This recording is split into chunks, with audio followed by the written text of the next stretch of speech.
Good morning, Bishalams. Hari naman kita dito sa sakon mini garden. Ayan yung talong. Ito tanom to ni mama. Talong.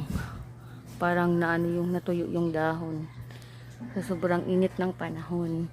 Tapos ayan may bunga na isa. Yung ampalaya ni mama. Ito yung ampalaya. Parang nakuhaan na din yan ng bunga. Tapos ito yung ito yung puno ng prutas na banaba. Isang pusa. Pusa. Ito yung puno ng banaba. Tapos dito tayo sa aking mga tanim. Yan yung talong.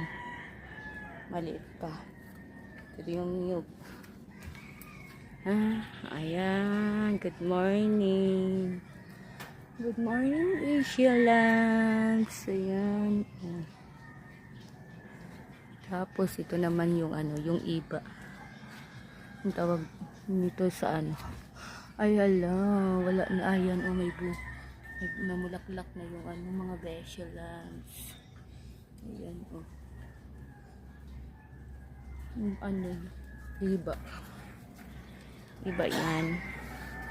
Tapos ito yung ito, alugbati. Pulang alugbati. Ay wala. Ay, natumba. Tatanim ko yan sa paso na malaki. Ito yung sili.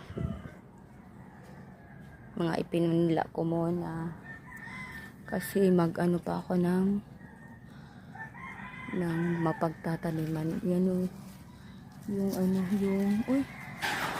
may bunga na din yung iba na ayun. Maliit na nga. Kita niyo mga Bishalams. Ayan, may bunga na din. Diba? Talinong. Ito, alugbati. Ay, hala. Hindi talaga nabuhay yung tanglad ko. Alugbati. Ang taba, Ayan. Tapos ito may puno ako. May tinanim ako na ayan, mga Bishalams. Ito yung tinanim ko na ubi. Tapos gumapang na siya pataas.